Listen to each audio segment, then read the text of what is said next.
interest in asking questions, so I hope you will afford us as much time as you can today. And with that, I will let you begin, and then we will turn to the room for one question and one follow. Fantastic. Thank you very much, Mia. Bonjour tout le monde. Good morning, everyone. On Monday, Canadians elected a new government to stand up to President Trump and to build a strong economy. Canadians also sent a clear message that their cost of living must come down and their communities need to be safe. As Prime Minister, I've heard these messages loud and clear, and I will act on them with focus and determination. Les Canadiens et Canadiennes ont fait entendre. Canadians made their voices heard with a voter turnout rate that hasn't been seen in the last 30 years. Nearly 20 million Canadians voted, and even more of them voted in early voting than ever before. The engagement of Canadians at rallies, on social media, and around the dinner table was very high.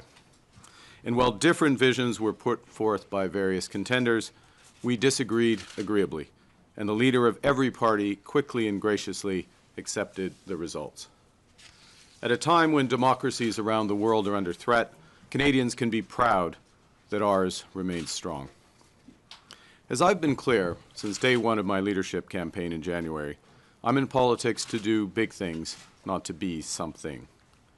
And now that Canadians have honored me with a mandate to bring about big changes quickly, I will work relentlessly to fulfill that trust. As I stressed on election night, I am committed to working with others, governing as a team in Cabinet and caucus, and working constructively across parties in Parliament, working in real partnership with provinces, territories, and Indigenous peoples, and bringing together labor, business, and civil society to advance the nation-building investments that will transform our economy. In the coming weeks, I will unveil more of our plans to engage with Canadians as we embark on the biggest transformation of our economy since the end of the Second World War. This will be an incredibly exciting time as we take control of our economic destiny to create a new Canadian economy that works for everyone. We will begin to set out that new path for Canada with a new cabinet to be sworn in on the week of the 12th of May and the recall of Parliament on May 26th. We will have the privilege of welcoming His Majesty King Charles III, who will deliver Canada's speech from the throne on May 27th. Her Majesty the Queen will join this visit. This is an historic honor which matches the weight of our times. Je sais que beaucoup de Canadiens et Canadiennes partagent mon... I know that many Canadians share my enthusiasm about this. To the immediate priorities of my government, beginning with our relationship with the United States. As I've stressed repeatedly, our old relationship, based on steadily increasing integration, is over. The questions now are how our nations will cooperate in the future and where we in Canada will move on. Peu après le début de campagne électorale. Shortly after the start of the election campaign, I met with President Trump, or I spoke to him. We both agreed.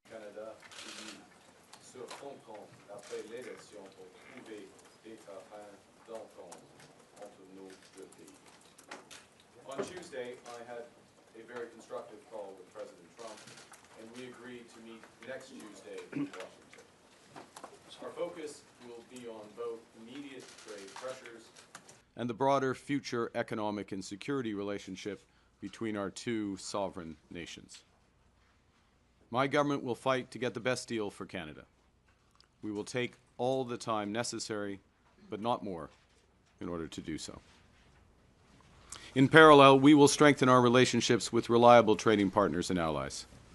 Canada has what the world needs, and we uphold the values the world respects.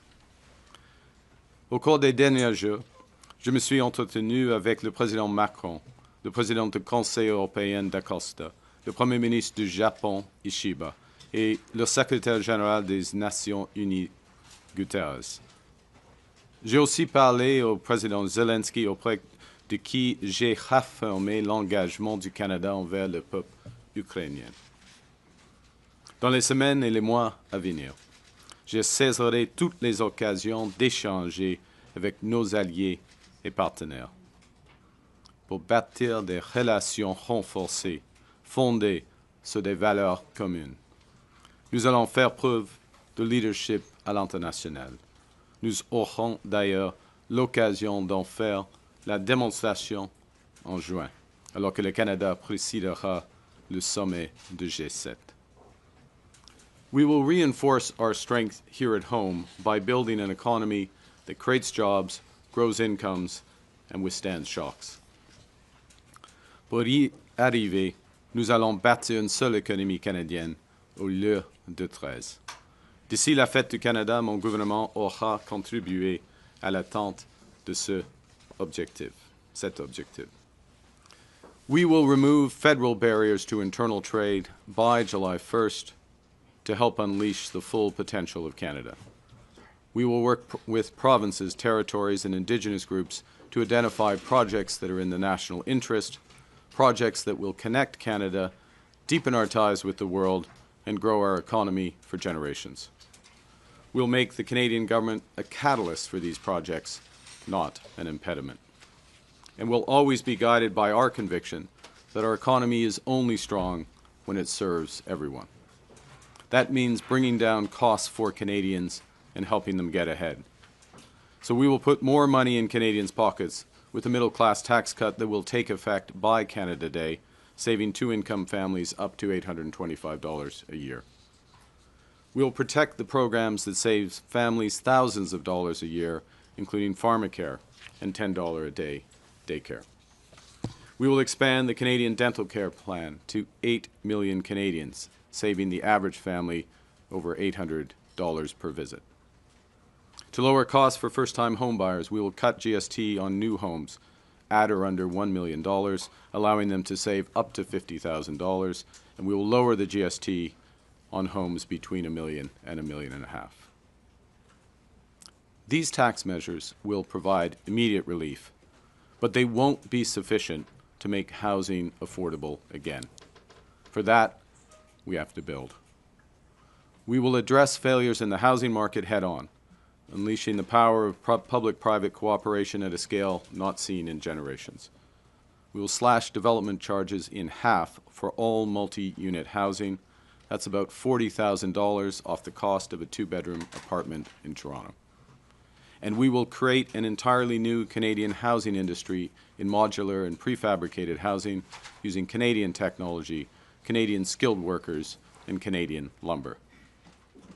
We will build houses faster, at lower costs, with a smaller environmental footprint in construction and greater efficiency once families move in.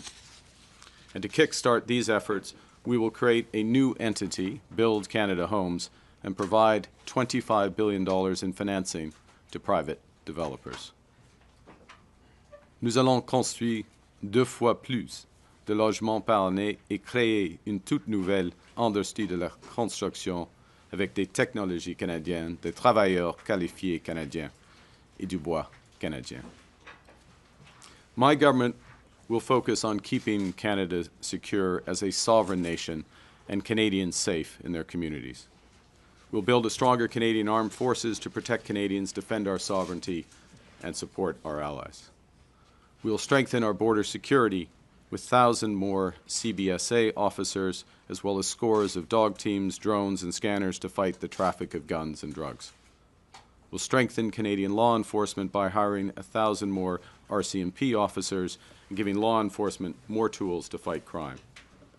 We will toughen the criminal code and bail laws for those threatening the safety of Canadians, including making bail harder to get for those charged with stealing cars, with home invasion, human trafficking, and smuggling.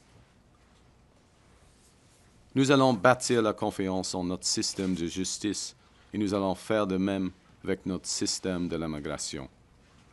We will return our immigration to sustainable levels by capping the total number of temporary workers and international students at less than 5% of Canada's population by the end of 2027. That's a sharp drop from the recent high of 7.3%, and this will help ease strains on housing, on public infrastructure, and social services. At the same time, we will work to attract the best talent in the world to build our economy.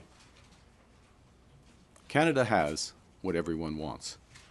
We're a confident nation that celebrates our diversity, that believes in and practices free speech, that respects the rule of law, that has a vibrant democracy. We value innovators and builders. We trust science. We protect our immense natural heritage. For Canadians abroad thinking about returning to build their lives in our nation, there's never been a better time to come home. Dans toutes nos actions, nous serons guidés par une nouvelle discipline fiscale.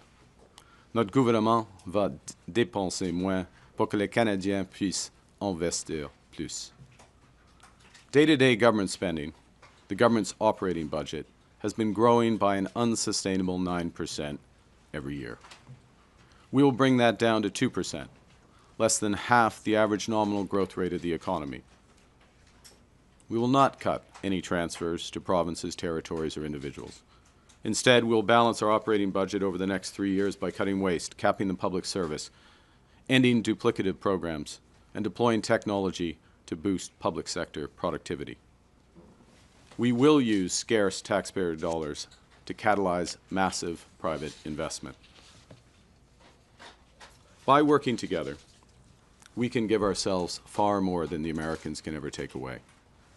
By working together, we can build Canada strong. Pour surmonter les défis auxquels nous faisons face, le Canada doit être uni. Guidé par cette approche, j'ai échangé avec les chefs de l'opposition.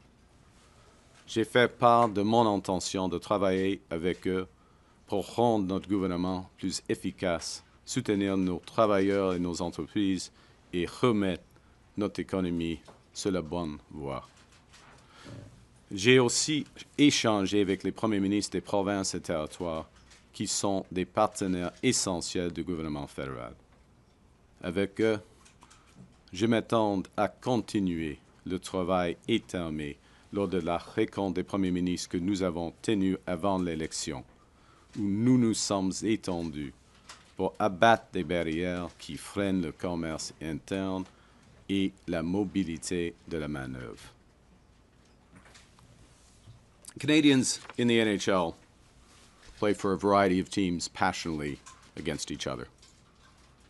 But when they're in a once-in-a-lifetime series such as the Four Nations or the Olympics, those same Canadians come together to win it all. During elections, Canadians play and cheer for different teams. Now that election is over, and we are in a once-in-a-lifetime crisis. It's time together, it's time to come together, to put on our Team Canada sweaters and win big. Il est temps d'être unis. Uni, le Canada a accompli des choses difficiles, des choses qui semblaient impossibles. Now is the time for ambition, to be bold, to meet this crisis with an overwhelming positive force that is a united Canada. It's time to build, and my government is getting to work to build big, bold, and build now. Thank you very much, and I look forward to your questions. Thank you very much. We will go to the room for questions. One question, one follow. Because there is a long list, let's try and keep the questions as short as possible. We'll start with Ashley Burke from CBC. Good morning, Prime Minister. What specifically do you want to get out of your first in-person meeting with President Trump, and will you be focused on trying to get the tariffs lifted? Thank you for the question. For the first meeting, as I mentioned in my remarks, and the President and I discussed when we had our constructive call, there are two sets of issues. There are the immediate tariffs, both sectoral and so-called reciprocal and fentanyl tariffs, and then there is the broader relationship. So addressing both sets of issues. We'll see how that progress goes. It's important to get engaged immediately, which has always been my intention, has always been his intention, and I'm pleased to have the opportunity for quite a comprehensive set of meetings that will take place on Tuesday. How do you avoid an Oval Office ambush like we saw happen to President Zelensky? Look, I go there with the expectation of constructive, difficult, but constructive discussions. That's the spirit of the conversations that the President and I had. You go to these meetings well prepared, understanding the objectives of your counterpart, and always acting in the best interest of Canada, and we'll go from there. Thank you. Mélanie Marquis, La Presse. Bonjour, M. Carney. Bonjour, madame. Félicitations. Vous avez réclamé un mandat fort pendant toute la campagne. Vous avez une minorité aujourd'hui. Qu'est-ce que ça change pour vous dans la façon de gouverner? Puis qu'est-ce que ça change aussi au rapport de force avec l'administration Trump? Alors, premièrement, merci pour votre question et vos félicitations. Je crois que nous avons un mandat fort parce que pendant la campagne électorale, j'étais très clair. Nos objectifs, c'est de faire face par rapport à les Américaines et d'avoir une stratégie économique avec de l'audace, hein, des grands projets, une économie pas 13, des nouveaux partenariats à l'échelle internationale. Et nous avons reçu plus de 8,5 millions de votes. C'est le plus haut niveau dans l'histoire du Canada. Nous avons des députés dans toutes les provinces. Nous sommes dans une majorité en 7 provinces sur 10. Nous avons le niveau des députés le plus haut au Québec, par exemple, depuis 1980, je crois, et le niveau le plus grand dans l'histoire de la Colombie-Britannique, par exemple. Alors, une campagne très transparente, une plateforme claire et un mandat fort. Mais, cela dit, il faut travailler avec le Parlement et surtout avec le Québec et avec les provinces et les territoires afin de mettre en œuvre ces objectifs, cette plateforme. Mais par rapport à ça, est-ce que ça change votre rapport de force par rapport à l'administration Trump? Puis Je ne crois pas. Je ne crois pas. Vas-y. Poser en même temps ma question de suivi. Oui. Vous avez une minorité. Est-ce que vous seriez intéressé à accueillir au sein du caucus libéral des députés d'autres partis? Puis est-ce que des tentatives qui ont déjà été faites en coulisses pour les convaincre de traverser la ligne? Je crois que, comme j'ai dit, mon mandat est fort. C'est fort. Nos objectifs sont clairs.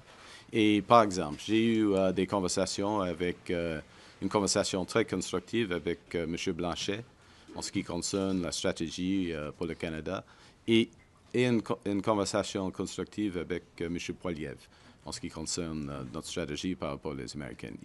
Si je me dis, il n'y a qu'un Premier ministre et nous avons des objectifs assez similaires. Alors, c'est un mandat fort pour moi et en ce qui concerne les négociations avec les Américains, c'est clair pour M. Trump, qui est le Premier ministre du Canada. Hélène Buzzetti, oui, bonjour, M. Carney. Bonjour. Bonjour. Vous le savez bien, M. Poilievre n'a pas gagné son siège. Il va donc essayer de revenir au Parlement en demandant à quelqu'un de lui céder le sien. Vous aurez, vous, à déclencher une élection partielle. J'aimerais savoir quelle sera votre réflexion pour choisir la date de cette partielle. Est-ce que ce sera le plus tôt possible ou on le laisse attendre jusqu'en novembre? J'ai déjà indiqué à M. Poilievre que je vais déclencher une élection partielle si c'est la décision du Parti conservateur aussitôt que possible. Simple. I've already indicated to Mr. Poilievre that if it's the decision of him and the Conservative Party to trigger, if I can put it that way, a by-election, I will ensure that it happens as soon as possible. Okay. No games, nothing, straight. OK. Et donc, je n'aurai pas de supplémentaire là-dessus, mais vous avez dit aussi que vous allez demander au roi de venir. Vous avez dit aussi que vous allez demander au roi de venir lire le discours du trône. Oui. Comme vous le savez, vous avez gagné beaucoup de sièges au Québec parce qu'il y a bien des nationalistes qui ont accepté de vous prêter leur vote, un vote qu'ils auraient peut-être donné au Bloc québécois autrement. Des nationalistes qui ne sont pas nécessairement en amour avec la royauté britannique. Comment croyez-vous que ça va être reçu et comment leur expliquez-vous ça?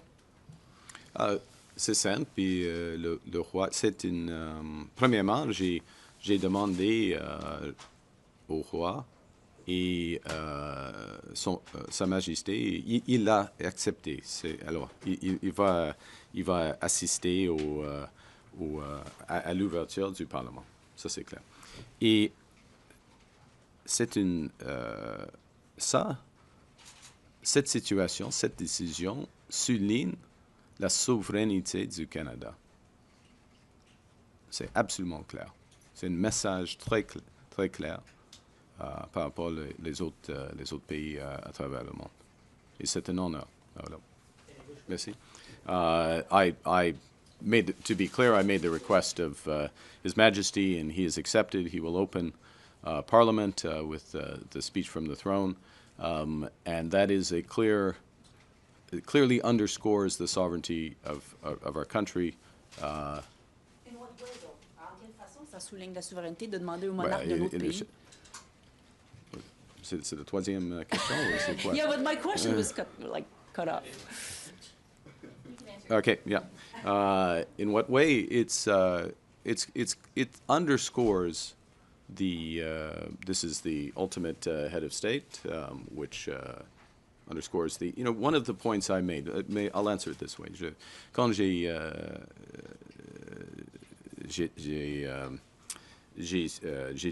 suis devenu le Premier ministre pour la première fois, j'ai mentionné il y a des peuples fondateurs du Canada, des peuples autochtones, des peuples français et des peuples anglais. Et alors, ça indique les fondations de notre nation, la nation canadienne. D'accord. Mackenzie Gray, Global. Hi, Mr. Carney. In your second call with the president, did Mr. Trump outright say or insinuate at any point that Canada should become the 51st state? He did not. All right. We've heard Mr. Trump on April 23rd and his surrogates throughout the final days of the campaign reiterate the idea that they believe Canada should become the 51st state. On the campaign trail, you said on multiple occasions that respect for Canada would be one of the key things in terms of having a meeting with him. Do you think over the past few days we have seen respect for Canada from the Trump administration? Look, it's always important to distinguish want from reality. La volonté et la réalité, right? What someone wants and what is reality, and what the Canadian people clearly have stated, virtually without exception, is this will never, ever happen. And if any of the leaders of the party and their representatives would attest to that, I think the votes attest to it. I think the public dialogue attests to it as well. We're meeting as heads of our government to discuss that partnership. Now, I'm not pretending those discussions will be easy or they won't proceed in a straight line. There will be zigs and zags, ups and downs. But as I said in my remarks, I will fight for the best deal for Canada and only accept the best deal for Canada and take as much time that's necessary. Davis Legree, iPolitics. Hi, thanks for taking our questions. Just one from me to try and squeeze some more reporters in. But to my colleague's point, the White House's public position has continued to be that Canada should be the 51st state. You yourself have said that Donald Trump is trying to break Canada. Considering all that, how can you expect good faith negotiations when you travel to Washington next week? Look, I think first I've had the direct conversation with him on whatever day it was, Tuesday, I guess it was, a couple of days ago. And we agreed to have those negotiations. Very clear discussion between us, as I said, very constructive. I would say the time allocated to our meeting and the seniority of he's the president, so that's as senior as you get, but the other members of his administration who will be assisting at those meetings suggest the seriousness of the discussions. Again, do not expect white smoke. out of that meeting. There'll be white smoke probably later somewhere else in the world this month, but do not expect that. But so that's the first thing, is just the level of, the direct dialogue, the discussion, the level of people there. The second point, I'll make it quickly, and thank you for restricting the question so others can get in, is that he respects, as others who are good negotiators, and he's one of the best negotiators, they respect strength. That's why we're building Canada strong. There's lots of reasons to build Canada strong, but the point is, and I will make this point repeatedly, we have more than enough to do here at home. That point about we can give ourselves more than the Americans can take away is absolutely right. We can have a bigger boost to our economy, to incomes, to jobs, by focusing on building one Canadian economy, by building these nation-building projects, by focusing on getting productivity up, by reducing government waste, by driving investment in this country. And so that is a good in and of itself. We're going to focus on that while we have these negotiations with the Americans. And if the negotiations with the Americans take longer, so be it.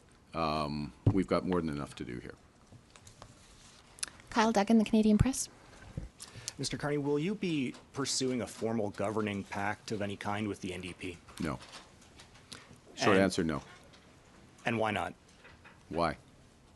That's my response. Is we campaigned on a very clear set of objectives, very clear policies to back those up, and we received the highest number of votes in Canadian history. Yes, it is not quite a majority, but highest number of votes. As I said moments ago, majorities in 7 of the 10 provinces, seats in all the provinces, highest vote totals and deputy counts in a number of those provinces. And it's also a style of governing as well, which is, in order to do what we need to do as a country, we will need to work in partnership with all the provinces, with Indigenous peoples. Yes, obviously, by definition in Parliament, we will need to get majority support to pass legislation. But this is legislation that Canadians, or at least we will be putting forth legislation that's consistent with our platform and consistent with the requirements of the time. And I will remind that it's not just words. We are in a crisis. If you look at the terrible manifestation of that today in Ottowa for the GM workers, 2,000 GM workers, and I'll just express my deepest sympathy for them and their families. A very difficult time. We are committed to supporting workers. All the dollars from our tariffs going to support workers. Fighting hard for our auto sector, all our sectors, in these negotiations with the Americans, and making sure that companies act in true partnership as well in maintaining employment and investment in Canada. And if not, there will be consequences for those companies. Thank you. Louis Blouin, Radio-Canada. Bonjour, Monsieur Carney. Est-ce que, dans votre vision des négociations qui s'en viennent avec Monsieur Trump, d'après vous, est-ce qu'il faut que les tarifs américains soient levés avant que vous commenciez à négocier un accord économique global avec lui? On verra. C'est une option, M. Blouin, dans un sens, je ne veux pas négocier au public, en effet. Il y aura des discussions difficiles en ce qui concerne, par exemple, les tarifs, selon nous. Les tarifs de fentanyl, c'est pas clair pourquoi ils sont encore en place. Mais ce sera une négociation complexe. D'accord. The essence of my answer was I don't want to negotiate in public, so I'm not sure I need to add the other words that were around it. But look, it is complex. Particularly, there are examples where, certainly from our perspective, the fentanyl tariffs, were not merited to begin with, but are even less merited given all the steps that the government of Canada has taken and the progress that's been made. This will be a broader discussion, and it's one of the cards that they have, and therefore we'll see how it plays out. D'après vous, qu'est-ce que Donald Trump veut dans cette négociation? c'est une des questions de discussion. Parce qu'il y a, il a quelques objectifs, équilibre dans la balance commerciale, premièrement, l'arrêt de fentanyl, deuxièmement, et puis l'augmentation des dépenses militaires, troisièmement, et puis mais les objectifs américains changent de temps en temps. Il y a une volatilité des objectifs américains.